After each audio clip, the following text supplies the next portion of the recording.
ஆவியின் பட்டயம் இது கிறிஸ்துவின் வசனம். ஆவியின் பட்டயம் கிறிஸ்துவின் வசனம் நித்திய ராஜ்ய புது வாழ்வு வழங்கும். ஆவியின் பட்டயம் நித்திய ராஜ்ய புது வாழ்வு வழங்கும். ஆவியின் பட்டயம். Welcome to EKN Bible school. ஆண்டவர் இயேசு கிறிஸ்துனுடைய நாமத்தினாலே EKN வேதாகம பள்ளியின் இந்த நிகழ்ச்சிக்கு உங்களை அழைப்பதிலே நான் மிகுந்த மகிழ்ச்சி அடைகிறேன். எனக்கு அன்பான சகோதரர்களே, சகோதரிகளே, இன்றைக்கி நான் உங்கள்கிட்ட மிக மிக மிக முக்கியமான ஒரு செய்தியை கொண்டு வந்திருக்கிறேன். இதை நீங்கள் கேட்கும்போது உங்கள் கவன சிதைவு இல்லாமல் நீங்கள் ஒரு மனதோடு கூட அமர்ந்து கேட்பீர்களே ஆனால் நிச்சயமாய் இந்த செய்தி உங்களை விடுதலையாக்கும் என்பதிலே எந்த விதமான ஐயப்பாடும் கிடையாது.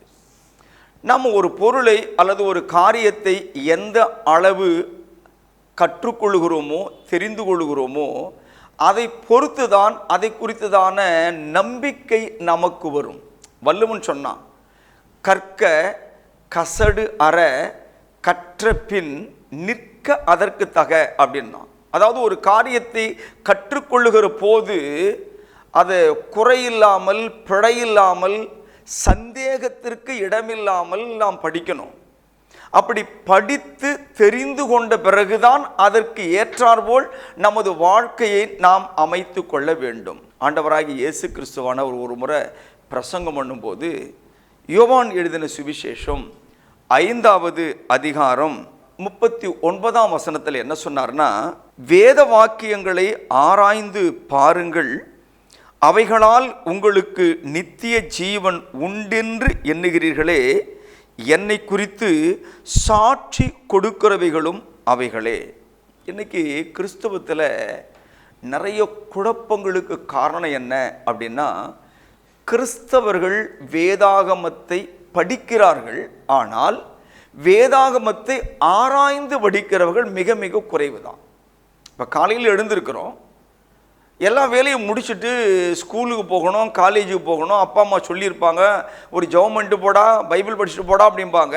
அவன் என்ன பண்ணுவான்னா, அன்றைக்கி இருக்கிற அந்த காலண்டரை பார்த்து ஒரு வசனம் இருக்கும், அந்த வசனத்தை படிச்சுட்டு கண்ணை மூடி இங்கே ஒரு தொடுதல், இங்கே ஒரு தொடுதல், இப்படி ஒரு தொடுதல், இங்கே ஒரு தொடுதல் போயிட்டே இருப்பான். பெற்றோர்களும் அப்படிதான், ஏதோ ஒரு அதிகாரத்தை, ஒரு வசனத்தை அல்லது ஒரு 5 அதிகாரத்தை கடமைக்காக வாசித்துட்டு நம்ம போயிடுறோம். ஆனால் படிக்காத கிறிஸ்தவங்க இருக்க மாட்டேங்கிறது என்னுடைய நம்பிக்கை.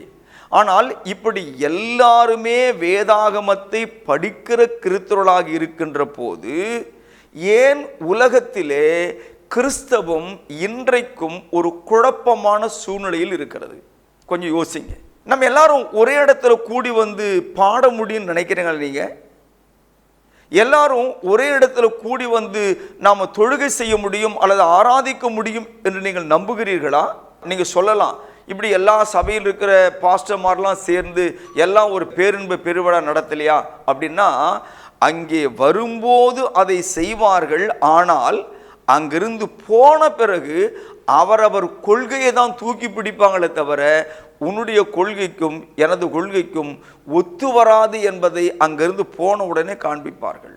இப்போ நான் என்ன சொல்கிறேன், ஒரு பேரின்ப பெருவிழா அல்லது பெரிய பெரிய கூட்டங்கள் நடத்துகிறான்னு வச்சுங்களேன், அதில் எல்லா மத தலைவர்களும் வருகிறார்கள். நான் மத தலைவர்கள் என்று சொல்லும்போது கிறிஸ்தவ மத தலைவர்களை பற்றி பேசுகிறேன். அதில் CSC வராங்க, லூத்தரன் வராங்க, RCலேருந்து வராங்க, பெண்டிகாஸ்ட்லேருந்து வராங்க, இப்படி எல்லாரும் வராங்க. ஆனால் அங்கே வரும்போது அவர்கள் எல்லாரும் ஐக்கியமாய் இருப்பது போல இருந்தாலும் ஒரு CSI சபையில் ஒரு பெந்தேகோஸ்தனுடைய ஆராதனை முறைகளை செய்வார்களா அப்படின்னா செய்ய மாட்டாங்க. அதே மாதிரி ஒரு பெந்தேகோஸ்து சபையில் CSனுடைய ஆராதனை முறையை நடத்துவாங்களா அப்படின்னு நடத்த மாட்டாங்க. அதுதான் RC கிட்ட எல்லா மத தலைவர்களுமே நாங்கள் இந்த கூட்டத்திலே ஒருங்கிணைகிறோம் என்று சொன்னாலும் அவர்கள் கொள்கையில் அவர்கள் உறுதியாய் இருக்கிறார்கள். அப்படின்னா எல்லாரும் ஒரே பைபிளை படிக்கிறோம், ஒரே வசனத்தை படிக்கிறோம், ஏன் இத்தனை குழப்பங்கள்? கொஞ்சம் உங்கள் மனசுக்கு நான் இடம் கொடுக்குறேன், யோசித்து பாருங்கள். ஆண்டவர் என்ன சொன்னாருங்க? வேத வாக்கியங்களை ஆராய்ந்து பாருங்கள், அவைகள் உங்களுக்கு நித்திய ஜீவனை கொடுக்கும் என்று சொன்னார். இப்போ நாம் இந்த ஆராய்ச்சி பண்ணக்கூடிய ஒரு முக்கியமான இடத்துக்கு வந்திருக்கிறோம். ஆகவே இந்த நாளிலிருந்து இந்த செய்தியை நீங்கள் மிக கவனமாய் கேட்டு பயன் அடைய வேண்டும் என்று நான் உங்களை விரும்பி கேட்டுக்கொள்கிறேன். இன்றைக்கி இருக்கிற இந்த காலகட்டங்களில் இந்த ரட்சிப்பின் முறை அல்லது ரட்சிப்பின் திட்டம் என்று ஒன்று இருக்கு இல்லையா? இந்த ரட்சிப்பின் முறை, ரட்சிப்பின் திட்டம் என்பது சபைக்கு சபை மாறுகிறது. சபைக்கு சபை, இங்கு ஒரு மாதிரி ரட்சிப்பின் திட்டம், இன்னொரு சபையில் வேறு மாதிரி ரட்சிப்பு திட்டம், இன்னொரு சபையில் வேறு மாதிரி ரட்சிப்பு திட்டம். அப்படின்னா இந்த ரட்சிப்பின் திட்டம் அத்தனை மலிவான விலையில் கிடைக்கிறதா? யார் வேண்டுமானாலும் எப்படி வேணாலும் பயன்படுத்திக்கலாம் என்ற அளவுக்கு அதனுடைய மதிப்பு அவ்வளவு குறைந்து போயிற்றா என்று சொன்னால் அப்படி இல்லை என்று வேதாகமும் சொல்லுகிறது. அருமையானவர்களே, ரட்சிப்பின் திட்டம் அல்லது மீட்பின் திட்டம் என்பது இன்றோ நேற்றோ நாளையோ தோன்றினது அல்ல. ரட்சிப்பின் திட்டம் என்பது தேவன் இந்த உலகத்தை படைப்பதற்கு முன்பதாகவே அவர் மனதிலே தோன்றின ஒன்று. ரட்சிப்பின் திட்டம் மனிதனுடைய யோசனை அல்ல, அது அவரது மனதிலே தோன்றின ஒன்று என்பதை வேதாகமும் நமக்கு கற்றுக் கொடுக்கிறது. நான் வாசிக்க நீங்கள் கேளுங்கள். எபேசியர் 1வது அதிகாரம் 4வது வசனம். தமக்கு முன்பாக நாம் அன்பில் பரிசுத்தம் உள்ளவர்களும் குற்றம் இல்லாதவர்களுமாய் இருப்பதற்கு அவர் உலக தோற்றத்துக்கு முன்னே கிறிஸ்துவுக்குள் நம்மை தெரிந்து கொண்டபடியே, அதாவது பிளான் ஆஃப் ரெடிம்ஷன் என்கிற அந்த மீட்பின் திட்டம் என்பது தேவனுடைய மனதிலே திடீரென்று தோன்றின ஒன்று அல்ல. முதலாவது உலகத்தை படைப்பதற்கு முன்பதாக மனிதனை குறித்து அவர் யோசித்தார். அவருக்கு தெரியும், ஒரு உலகம் என்றால் அதிலே சூரியன், சந்திரன், நட்சத்திரங்கள் இருக்க வேண்டும், கோள்கள் இருக்க வேண்டும், ஆகாய மண்டலம் இருக்க வேண்டும் என்று தெரியும். மரம், செடி, கொடி, பறவைகள், மீன்கள் எல்லாமே இருக்கணும். மனிதனுக்கு வேண்டிய அனைத்தும் இந்த உலகத்தில் இருக்க வேண்டும் என்று அவருக்கு தெரியும். அதெல்லாம் அவர் படைக்க போகிறார். அவருடைய திட்டத்தில் அது இருந்தது. ஆனால் உலகத்தை படைப்பதற்கு முன்பதாக தேவனுடைய மனதில் யார் இருந்தார்கள் என்றால் மனுக்குலம் இருந்தது. மனிதனை குறித்து தான் தேவன் முதலாவது யோசித்தார். அதன் பிறகுதான் உலகத்தையே அவர் படைத்தார். இந்த வசனம் அப்படிதான் சொல்லுது பாருங்களேன். தமக்கு முன்பாக நாம் அன்பில் பரிசுத்தம் உள்ளவர்களும் குற்றம் இல்லாதவர்களுமாய் இருப்பதற்கு அவர் உலக தோற்றத்திற்கு முன்னே கிறிஸ்துவுக்குள் நம்மை தெரிந்து கொண்டபடியே என்று வேதம் சொல்லுகிறது. அப்படின்னா தெரிந்தெடுத்தல், ரட்சித்தல், அழைத்தல், பாதுகாத்தல் என்பது உலகம் உண்டாகுவதற்கு முன்பதாக தேவனின் மனதில் தோன்றின திட்டம் என்று சொன்னால் அந்த திட்டம் தான் இன்னைக்கு ரட்சிப்பின் திட்டம். அந்த ரட்சிப்பின் திட்டம் அத்தனை மலிவானதா அப்படின்னு யோசித்து பாருங்களேன். அந்த ரட்சிப்பின் திட்டம் அவ்வளவு சீப்பா போயிடுதா? இன்னைக்கு யார் வேணாலும் எப்படி வேணாலும் ரட்சிக்கப்படலாம் என்று ஒவ்வொரு சபை தலைவர்கள் போதிக்கிறார்களே. அன்பானவர்களே, கவனிங்க, யோசிங்க. 2 தீமோத்தேயு 1ஆம் அதிகாரம் 9ஆம் வசனம் சொல்லுவதை கவனியுங்கள். அவர் நம்முடைய கிரியைகளின்படி நம்மை ரட்சிக்காமல் தம்முடைய தீர்மானத்தின்படியும், கவனிங்க, ஆதி காலம் முதல் கிறிஸ்து இயேசுவுக்குள் நமக்கு அருளப்பட்ட கிருபையின்படியும் நம்மை ரட்சித்து பரிசுத்த அழைப்பினாலே அழைத்தார். அதாவது தியானிக்கும் போது ஆச்சரியமாக இருக்குது. புரிந்து கொண்டால் நீங்களும் ஆச்சரியப்படுவீங்க. ஏதேன் தோட்டம் உண்டாக்கப்பட்டது, அதில் ஆதாம் ஏவாளும் படைக்கப்பட்டு தேவனால் அங்கே பராமரிப்பு பணியில் விடப்பட்டாங்க. ஏவாள் வஞ்சிக்கப்பட்டால், ஆதாம ஏவாளும் பாவம் பண்ணிட்டாங்க. அதனால் அங்கே பாவம் வந்துடுச்சு. தேவன் மனுஷனை தோட்டத்தில் விரட்டிட்டாரு என்று நாம் படிக்கிறோம் இல்லையா? அப்போ ஏதேன் உண்டாக்கப்பட்டு ஆதாமும் ஏவாளும் மீறுதலுக்கு உட்பட்ட போதுதான் பாவம் உலகத்தில் வந்தது. ஆனால் நம்ம படித்த 2 தீமோத்தேயு 1:9 என்ன சொல்லுது? உலகத்திலே பாவம் பிறப்பதற்கு முன்பதாகவே அல்லது பாவம் உண்டாவதற்கு முன்பதாகவே தேவனுடைய கிருபை நமக்கு கொடுக்கப்பட்டிருக்கிறது. அப்படின்னா கிருபையா பாவமா என்று நாம் பார்த்தால், பாவம் முதலில் வரவில்லை.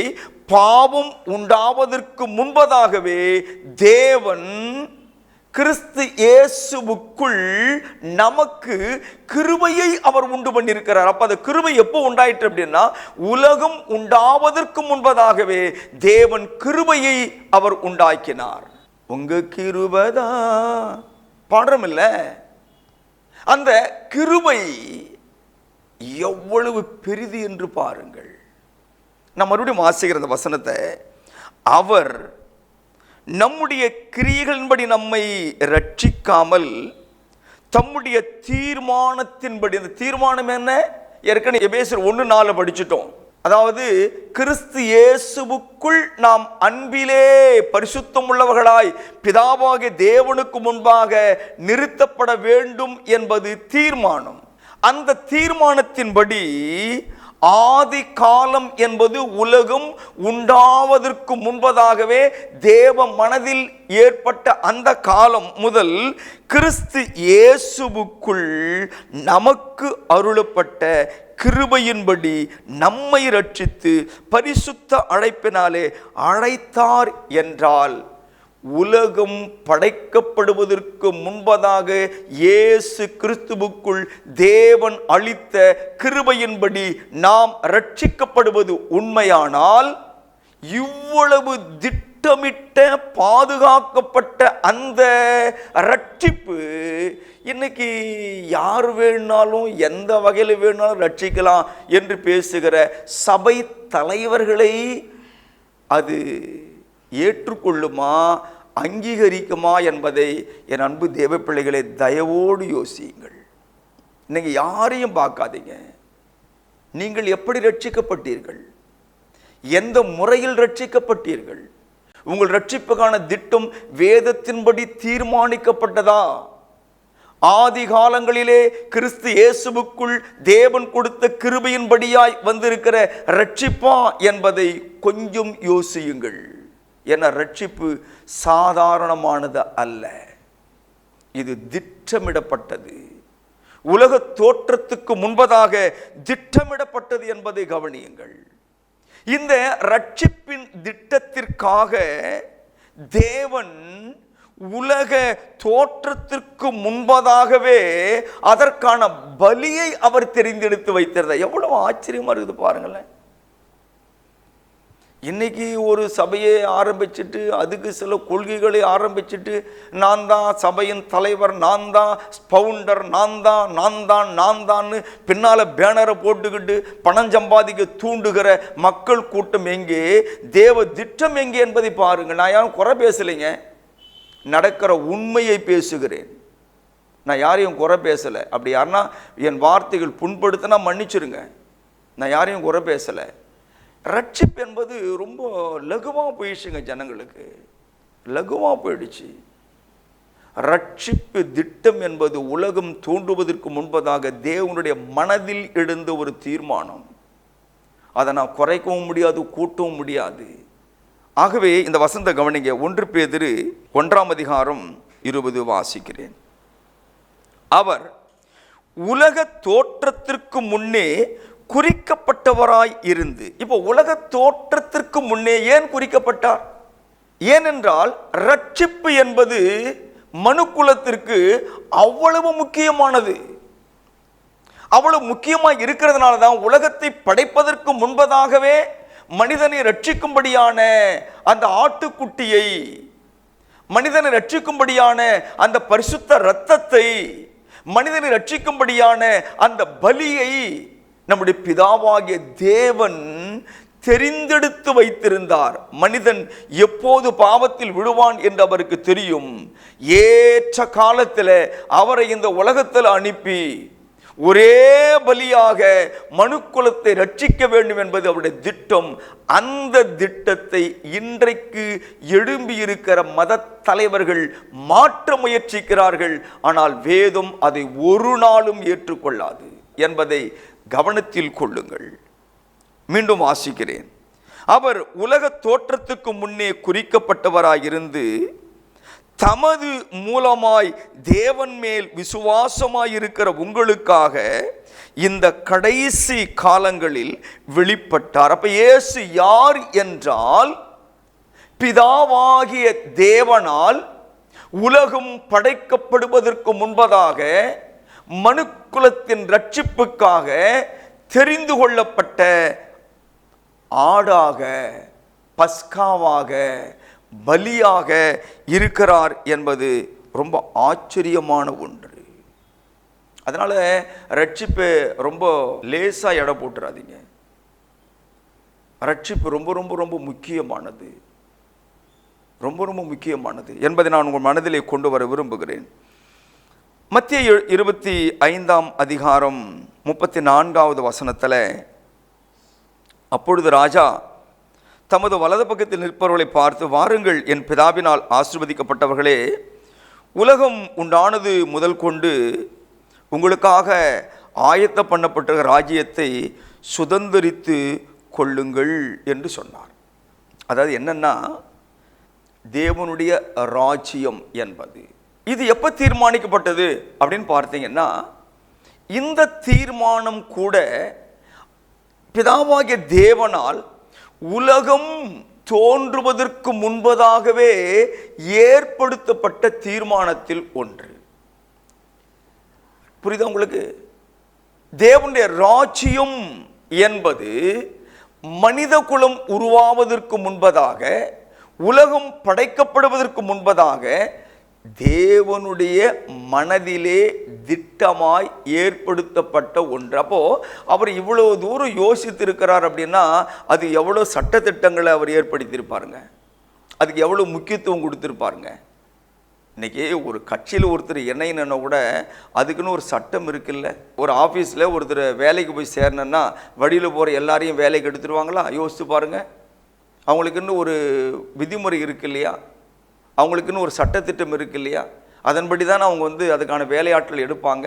அப்படின்னா கிறிஸ்துவின் ராஜ்யமாகிய சபையில் யாரை வேணாலும் சேர்த்துக்கலாம் அப்படின்னு ஒரு நேதி இருந்தால், இதுக்காக ஏன் தேவன் ஆதி காலம் முதல் அதுக்காக ஒரு பிளான் பண்ணி அதுக்காக ஒரு வடிவை ஏற்படுத்தி இயேசுவை அதுக்காக முன்குறித்து இப்படியெல்லாம் ஏங்க பண்ணணும்? யோசித்து பாருங்களேன். ஆக இந்த ரட்சிப்பு என்பது சாதாரணமானது இல்லைங்க. இன்னைக்கு பேசுகிற இங்கெங்கும் பேசுகிறார்களே அந்த மாதிரி இல்லைங்க. ரட்சிப்பு என்பது உலகம் படைக்கப்படுவதற்கு முன்பதாக தேவனால் ஏற்படுத்தப்பட்ட ஒன்று. ராஜ்யம் என்கிற சபை தேவனுடைய மனதிலே ஏற்படுத்தப்பட்ட ஒன்று. சபை கூட மனிதனுடைய கற்பனை அல்ல, காவியம் அல்ல, மனிதனுடைய திட்டங்கள் அல்ல.